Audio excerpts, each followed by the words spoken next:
Around about 1995, they reintroduced wolves back into the Yellowstone National Park. And guess what? It changed the entire direction of rivers. Now, the question you might be asking is, what do wolves have to do with the direction of a river flow? Well, there's a story behind it. You see, around about the 1930s, the last wolves were killed in the Yellowstone National Park. And because the wolves were predators of the elk began to proliferate. So you got more and more elk. By the thousands, they started to breed.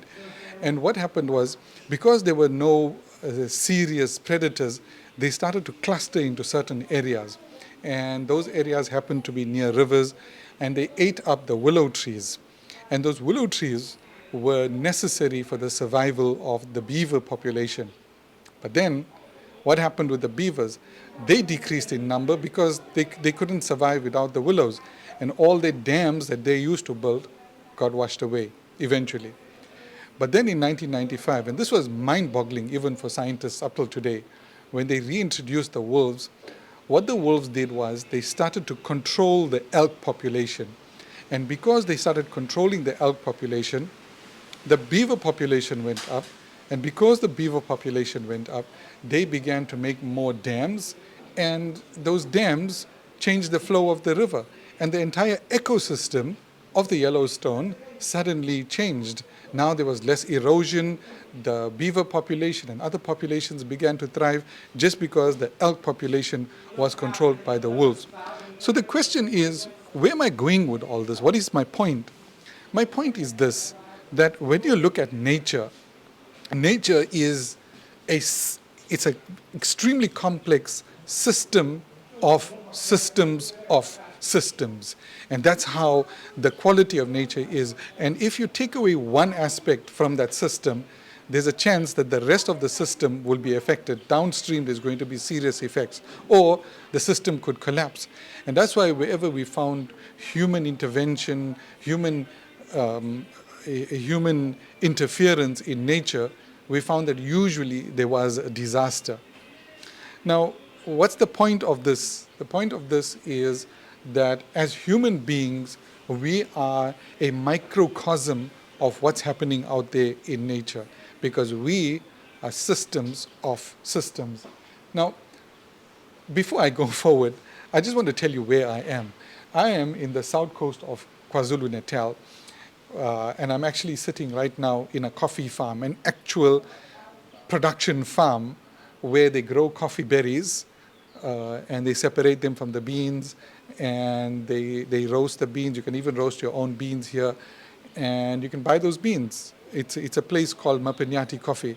Now, I love the south coast of KwaZulu-Natal because I find that it's one of the hidden gems of South Africa.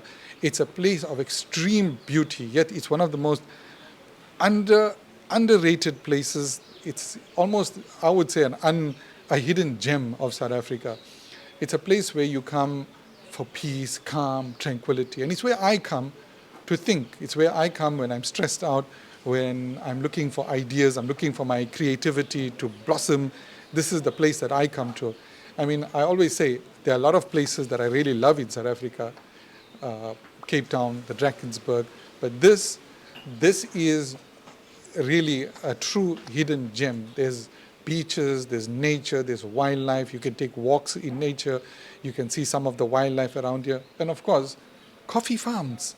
As a coffee lover, I am so thrilled that there are actual coffee farms, and you can go for a tour and look at what's going on. What's the whole process of how coffee is produced. It's actually quite brilliant. But let me come back to my topic. So we as human beings, we are a microcosm of nature. We are systems within systems. And the thing about all these systems that make us up are that they are all interlinked. And if one of those systems is damaged or affected, then it affects all the other systems. Now, I believe that we are made up of four major systems: our physical being, our mental being, our emotional being, and our spiritual being. These four put together is what makes us into complete human beings. And like I said, these are interconnected. If one of them is damaged, then the others also get damaged. And if they are all looked after, if they're all cared for, then the whole being is in better shape. The best way to describe it is of a vehicle, a car. A car has 4 tires. If one of those tires, or more than one of those tires, is flat, you just can't drive the car. You need to stop, change the tire, inflate it, and only then can you get going again. Without that one tire, at least the car won't stop. So in a similar way, if one of those systems within us is affected, it will cause, firstly, it'll cause us to have an imbalance. It'll cause us to not operate optimally. But not only that, but depending how bad the damage is, it could cause the other systems to start failing also. Now, when all these systems are working together, it's the most beautiful thing. It's the most mind-boggling thing. And it's something that boggles even scientists up till today, that how all these systems firing up together can make a human being what a human being is. I mean, you are more than the sum of your parts. You are so much more as a human being. I mean, think about your brain, the physical brain. It's just mushy material. But yet, that brain is what enables us to recognize the people we love and to feel the love for them. It enables us to be creative, to create works of art, to create beautiful works of literature, music, and it's what gives us all our superhuman abilities as human beings. I mean, a person can give a speech that is so powerful that it could move mountains, or write a piece of code that goes to change the world. That is the beauty of being a human being, and that is the potential of not just some, but every human being. Because if you look at it, the hardware is all the same, right? Everybody has a skull. Inside that skull, they have this gray matter, and that gray matter is what fires up. But it's the interoperation of those 4 systems that makes certain people more effective than others, or makes us more effective at certain times than at others. Now, let me give you an example. You wake up one morning and you are sick. You're just physically sick. You got a cold, you got a flu, you got a fever. What happens to your mind? You can't think clearly. Yet, it's not a mental issue that you are facing, it's a physical issue. But the physical sickness affects your mental health. But not just that, it also affects your emotional well-being. It affects every aspect of you. So that's what I mean when I say those systems are all interrelated. Now, let's look at the systems that make us up. The most obvious is that we are physical beings. As human beings, we have bodies, we have arms, legs, organs, and this physical being needs to be looked after, because this is the foundation of everything. I mean, if you are not in good health, very little else matters. I mean, think about being in the most beautiful, scenic place with somebody you love, but you've got a severe tummy ache. Will you be at ease? Will you be able to enjoy that moment? You'll never be able to enjoy that moment because of the unease. In the same way, we can have everything in the world, but if physically we are not well, very little matters. If you are sickly, very little matters. I was reading a story about an American billionaire. His name was Howard Hughes.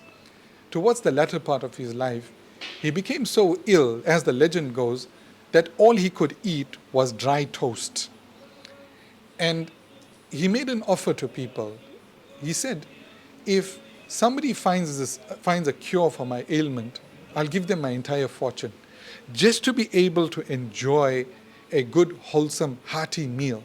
You know that thing you and I take for granted, just to be able to eat a good meal. Now imagine not being able to eat the things that you love most, the things that you enjoy the most, and instead having to eat brown, dry toast all the time for every meal. It'll be not a life worth living. And here you have this billionaire who is ready to give away his entire fortune just so that he can eat a normal meal that you and I will probably enjoy in a couple of hours' time. Now, the physical self is, like I say, the basis and needs to be looked after.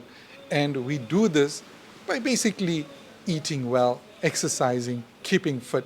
And the better you eat and the more fit you are, the better the foundation for everything else. You're basically setting yourself up for success in what's to follow. Now, when we talk about the mental, the mental part of being a human being, I came across a story. The story is a very sad one. It's of an Italian Renaissance polymath, let's call him that. His name was Giordano Bruno. Now, Giordano Bruno was a brilliant person with multiple skills. He was a philosopher, mathematician, astronomer, you name it. You know how people were in those days. And through his learning, he discovered that Galileo's theory around heliocentricity, that the sun is at the center of the solar system and the earth goes around the sun and not the other way around, the more he studied this, the more he became convinced and the more he came to be on Galileo's side. But unfortunately, this went directly against the Catholic Church. So what they did to him was they decided, first and foremost, we'll take his books away. And then, when that wasn't good enough, they locked him in prison for a few years. And when that wasn't good enough, then they burnt him at the stake. But look at the first act. To prevent people from going against their ideologies, what was the first thing they did? They took his books away. They took his knowledge away. Why? Because they realized that that is what drives people to start thinking. And when people start thinking, then they start questioning the status quo. And if there's any nonsense, if there's any BS, then they start questioning that. So knowledge is power. Knowledge is what empowers human beings to be independent thinkers, to be critical about anything and everything, about the system, and especially where there's oppression, where there's something going on that is not in their best interests.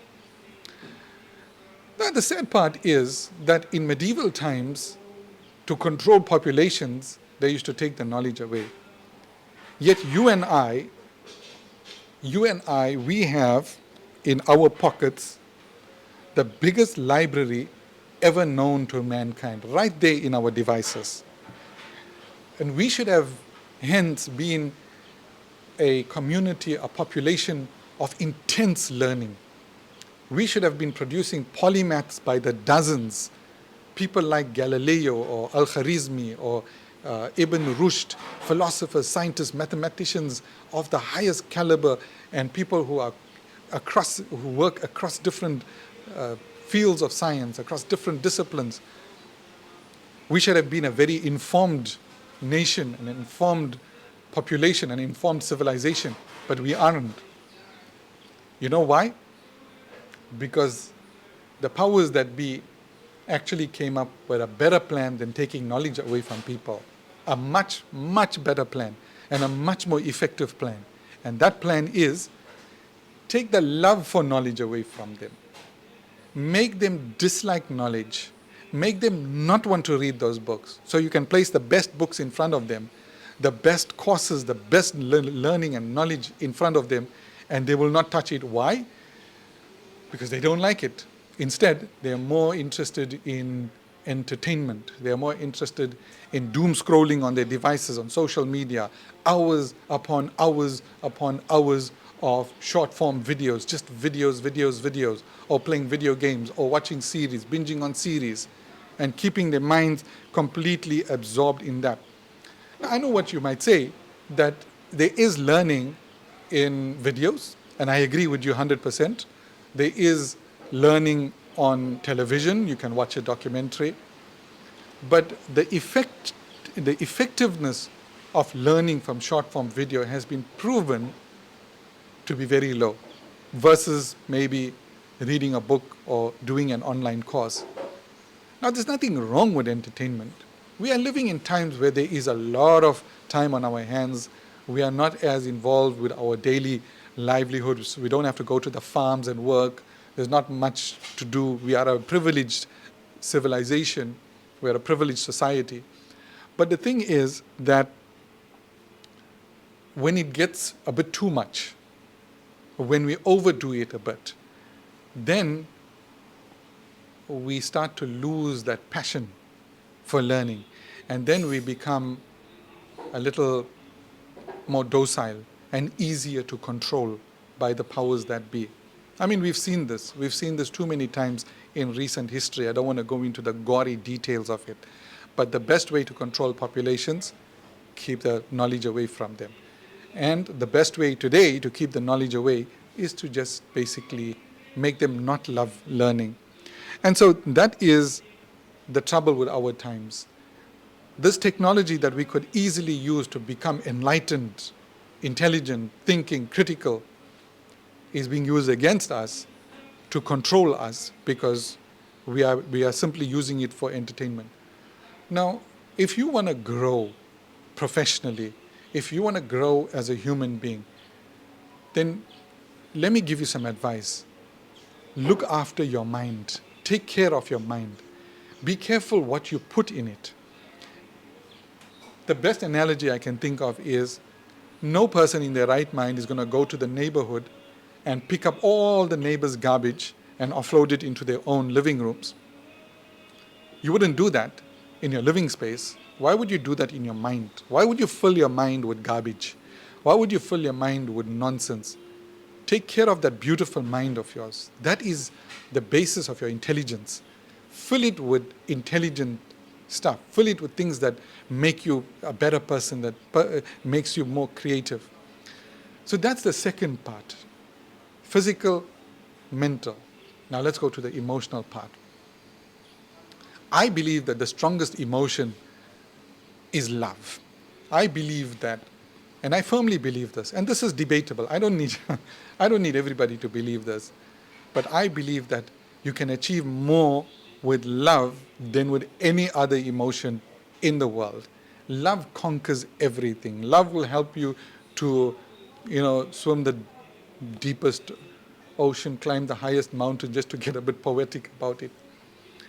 But it goes more than just romantic love or love for your beloveds.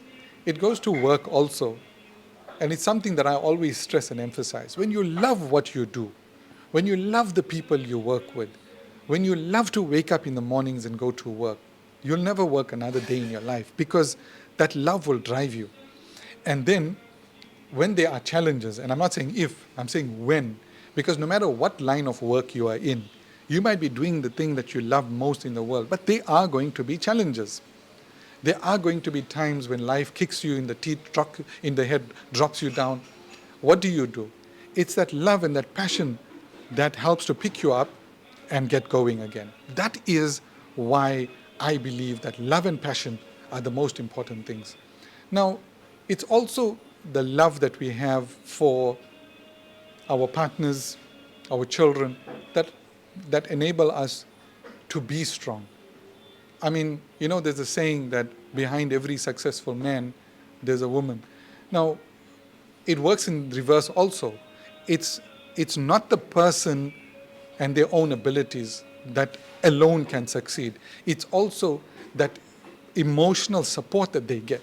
You come back home from a really rough day at work and you have somebody there who is there to console you, give you a big hug, speak kind words to you. That matters more than anything else in the world. To be able to have people that you love, people that you trust with all your heart, people who you can't live without. Now that's the emotional well-being. It's the relationships that we nurture. Now, unfortunately, many people think that, life is all about work, work, work. And they sacrifice their relationships as a result. It reminds me of something that Stephen Covey said in his book, The 7 Habits of Highly Effective People. He said something to the effect that too many people spend their lives climbing the ladder only to find that ladder is leaning against the wrong wall. They come out with everything, with all the makings of success, wealth, fame, you name it. But they lost out on relationships. Why? Because they worked so hard, they neglected their partners. Partner is gone. They worked so hard, they neglected their children. Little birds have flown from the nest. and they are gone, they are independent. Now you want to nurture relationships with them when the time is gone, when it's too late, when you've lost every opportunity, when you squandered every opportunity. So let's not make that mistake.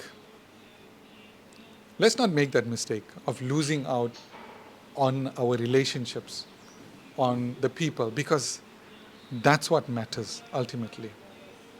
And then we go to the spiritual well-being of a human being. Now, many people equate spirituality with religion. While this, I believe this is somewhat true, it's not entirely true, because you can find a lot of so-called religious people who are spiritually dead. But what exactly is spirituality? In my view, spirituality is knowing your place in the universe around you. We are all born into this world, we are born into this universe, and we are surrounded by people and things, and knowing what is our relationship to them, and what are our rights and responsibilities, and what are our duties and responsibilities to them, that is spirituality. But it also includes our duties to ourselves. Now let me explain. First and foremost, I'm a Muslim, and I believe that it's fine, I'm just recording. I believe that our first responsibility is to the man above, is to God, and then to ourselves, because we have a responsibility to ourselves. Remember what I said about looking after ourselves physically, mentally, emotionally, spiritually? Yes, we have a responsibility, every single one of us, to ourselves. So don't try and be a martyr and sacrifice yourself for others. No, you can do that, but your body has a right over you, your mind has a right over you, your emotions have a right over you. You need to take care of that. That's a gift that is entrusted to you. Okay, then there's your relationship to fellow human beings, your close relatives, your mom, your dad, your children, your spouse, people in your community, people who share the same views as you, same religion as you, people who don't share the same views and religion as you. What are your responsibilities? What is your role and responsibilities? How do you interact with them? See, that's spirituality. How do you interact with other creatures, non-human creatures, God's living creatures? How do you interact with non-living things? So it's everything. It encompasses your relationship with everything around you. And I believe that religion gives you a framework for that. Religion makes it easy for you to identify and understand those rules and responsibilities. And that's why I feel religion is such an important aspect in life. Now, in conclusion, it's like a speech. Let's not be what Stephen Covey said. Those people who spend their lives climbing the ladder and find that, we've just made the wrong choices. You sacrificed your family, you sacrificed your health, you sacrificed spirituality, you sacrificed your children just to get that financial gain. And come the other side of your life, when it's all too late, then you suddenly realize, maybe I might have made the wrong choice. So what's the best thing to do? The best thing to do is look after these four aspects. Live a balanced life. Know when you need to draw the line, where your boundaries are. Now, I've got a lot more details about this in the IT Varsity blog. You can go to itvarsity.org. I'll put the link in the description. I've put the details. But there are 9 rules. So firstly, set meaningful goals. Goals that take care of your whole being, give you a balanced life. Number 2, embrace mindfulness. Number 3, cultivate adaptability, meaning be ready for change and embrace change. Next, when you achieve something, celebrate it. Don't always look for that next hill and ignore the hill you've just climbed. That's a sure way to just get depressed. And celebrate your achievements with the people you love and celebrate their achievements also. Next, find inspiration through all over. I mean, there's inspiration everywhere, not just in human beings. Sometimes you'll find inspiration in nature just by looking at how a mother bird looks after her kids. There's inspiration there. There's inspiration everywhere. Then balance your responsibilities. Work is important, but balance that out with everything else. Next, prioritize your life goals. So important. Understand what are the proper goals to have and give each item its proper place. Next, whatever challenge you face, overcome them. Be strong. Learn ways to be strong and resilient. It's like I said before, sometimes life kicks you in the head and drops you down. Get up. Get up and get going. I believe, and it might sound weird, it might sound cruel, but sometimes God just knocks you down only to see if you get up. And when you do get up, then His help just comes. And finally,